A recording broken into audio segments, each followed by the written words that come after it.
Prophetic R&B Squad. This is Out of Ruth. I trust that this message meets you guys in good spirits. If you're new to this family, we don't believe that you're here by accident. Welcome. We're happy to have you, and Jesus is, of course, always happier. The word that I have today comes from 2 dreams that I had and some scripture that the Lord led me to. And as per usual, as you listen to the word, you will know by the details whether or not this word is for you. Please eat the meat, spit out the bone, take what's for you, and leave the rest. And more importantly, please ensure that you're praying as you listen so that you may receive direct confirmation from the Lord as to whether or not this word is for you.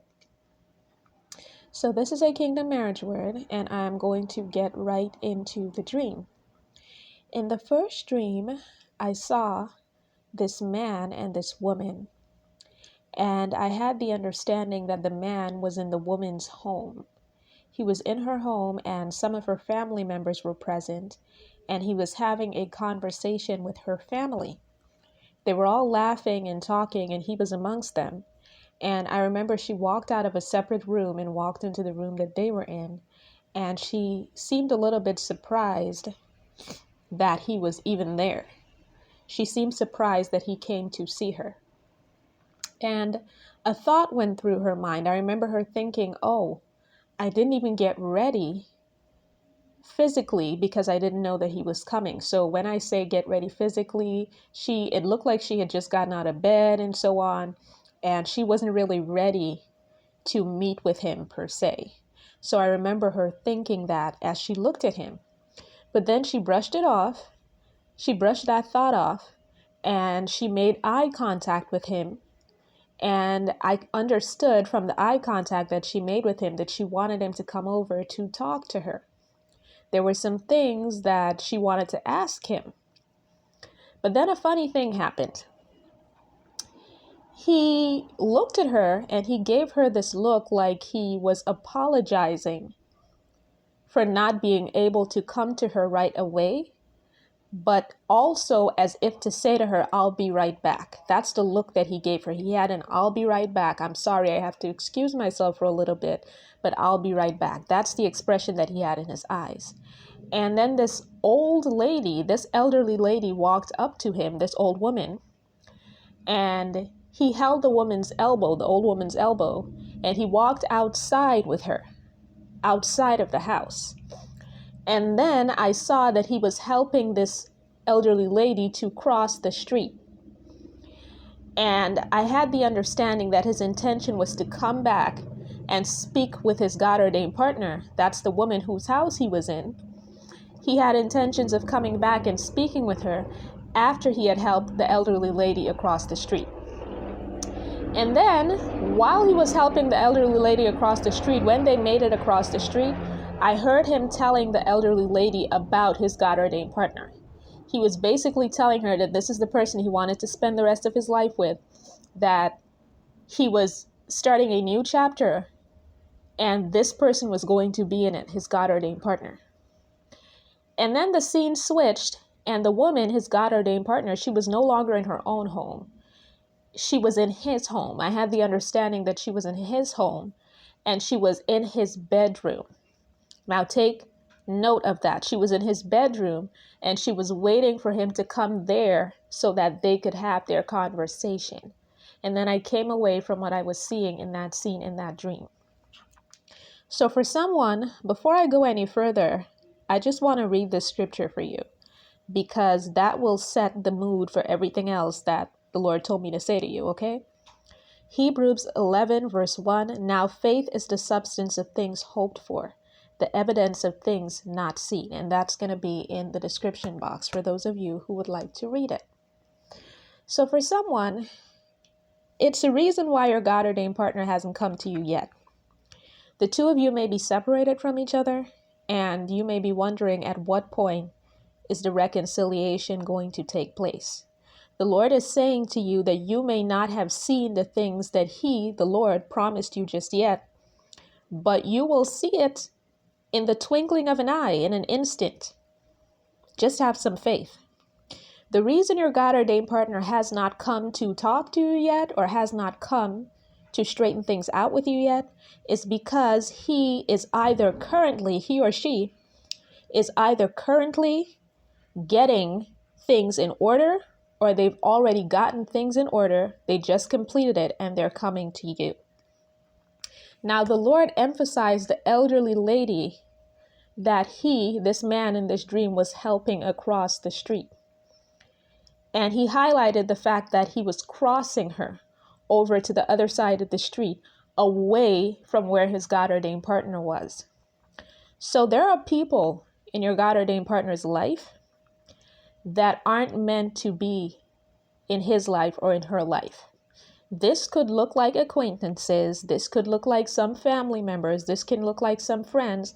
This might even be some situations that God is taking them out of. In some instances, it is a former partner who is still somewhat in the picture. And let me explain that for a minute about the former partner that may still be somewhat in the picture. It's not that your person hasn't broken things off with this person. It's just that this person may not fully understand that it's over. They may think that they can extend the period of them being in your person's life. Okay, so this is the point where your person is tying up all of the loose ends. Remember how in the story of Ruth and Boaz in the book of Ruth, there were some loose ends that Boaz had to tie up before he went to Ruth? So there was another kinsman redeemer, and he had to make sure that that other kinsman redeemer did not want to marry Ruth before he could marry Ruth. Okay? So while the situation with your God-ordained partner may not be exactly the same as that, what is definitely happening is that there are people and or circumstances and or situations, maybe even places and locations, that the Lord needs to separate them from before they come to you. Okay? And he needs to separate them from these places, people, or things completely. Notice again that this man was helping this elderly lady across the street. They are at a crossroad, okay? Your God-ordained partner and anything or anyone who is in his or her life that is currently not meant to be in his or her life in the long term, they are at a crossroad. And now with the fork in the road, they have to go their separate ways. There's no way around it. And this is why your person has not come to you yet, because your person is not allowed to come to you with all that residue and all that baggage. They're not allowed to come to you with situations and people still around them that God doesn't want around them. God doesn't want those people and those things around your union. So even if that is family that they have to cut off, even if that's friends, even if it's a habit that they have to cut out, if it's a former partner that they may be still affiliated with in some way, they have to cut these people off and make a clean cut, a clean break before they come to you. And the Lord also highlighted the getting across. He highlighted the phrase getting the point across. So remember that man in that dream, he was telling that elderly lady when they got across the street, when they had successfully crossed the street away from where his God-ordained partner was, he was telling this elderly lady about his God-ordained partner. He was telling this elderly lady that he was starting a new chapter in his life with his God-ordained partner. Your person is making it clear to the people around them, whether that's family or friends, or anybody from their past that they dated or that they were in a relationship with, or even somebody that they were married to at some point and they're now divorced from them. They're letting these people know. And if it hasn't happened yet, it will. And even if they don't let them know directly, they will let them know through their actions. They're letting these people know that you are the one they have chosen. And not even so much that you are the one that they have chosen. You are the one that God has chosen for them. And that they're moving ahead with you. Now, the Lord also highlighted that you may be completely unaware that your person is going through this right now. You may have no idea that this is one of the things that is holding them up, that they're making clean breaks, they're dotting their I's, crossing their T's, tying up the loose ends, and that's why they haven't come and talked to you yet.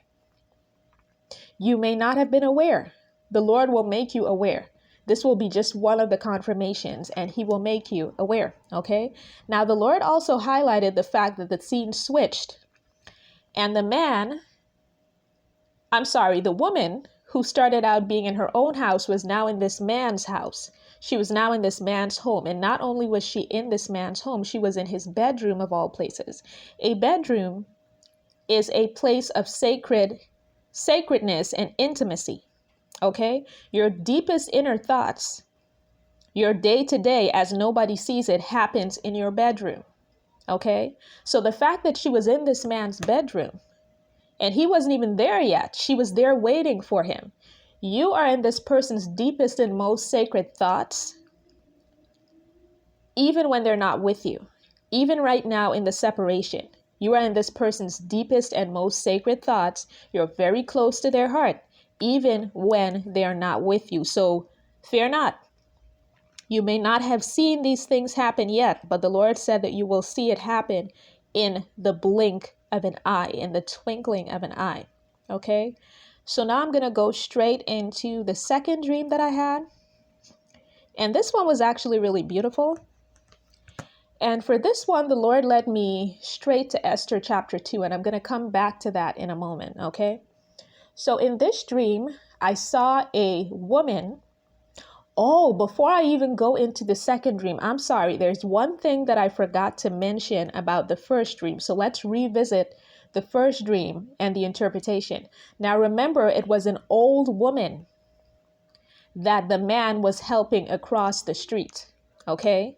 The old woman, as the Lord broke it down to me, represents old habits, old situations, old persons, old relationships, old connections that your person may have in their life. They're not allowed to bring these old connections, these old relationships, these old friendships, and these old habits and situations into the new connection.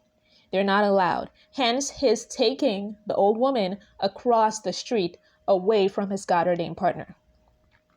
And another thing, the fact that the Lord highlighted the word old, some of you, if not all of you whom this is for, you know about these situations. You know about these people. You know about these circumstances. You have long known this is an old issue. These people, places, or things that are not meant to be in your God-ordained partner's life, this is not news to you. You've known about these things and these people and these circumstances. You've been knowing that they need to be away from your God-ordained partner. Okay? So the Lord is showing that the old habits, the old situations, the old friendships, maybe even the old family connections, maybe even the old relationships, the former partners, former romantic partners, these old things need to be separated from the two of you as you enter into the new. Okay, now moving into the second dream. Some of you are going to be able to relate to both, others of you just one. So again, for the second dream, the Lord led me to the book of Esther, chapter 2. Now in this dream, there was a woman,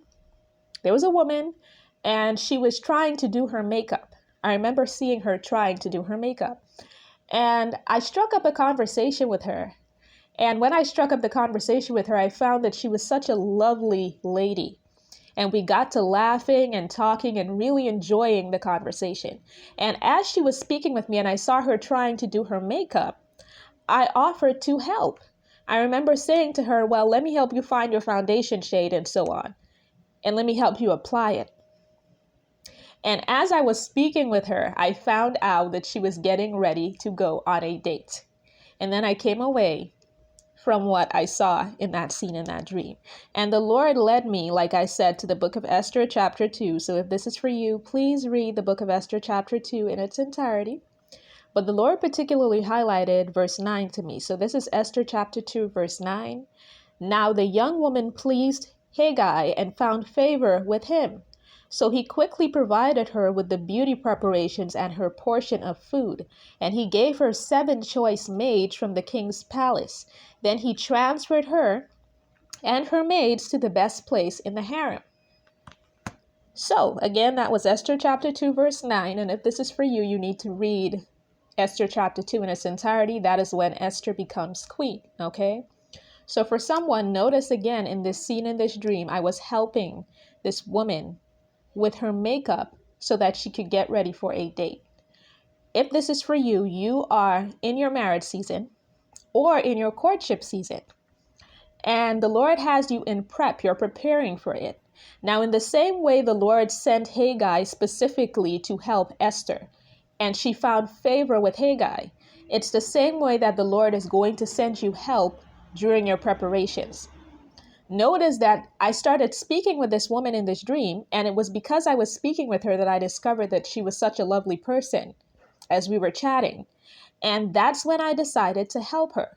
So your beauty, your inner and outer beauty, is going to attract destiny helpers who are going to want to help you get ready to walk in your courtship or to walk into your marriage season. These people may help you physically.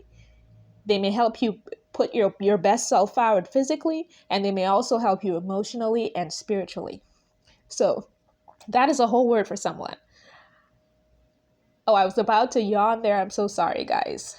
I am so sleepy because this is actually being done very late at night. But that's the word, guys. I hope that this message bless someone. I love you guys. I will be back with another word as soon as the Lord releases me. Take care.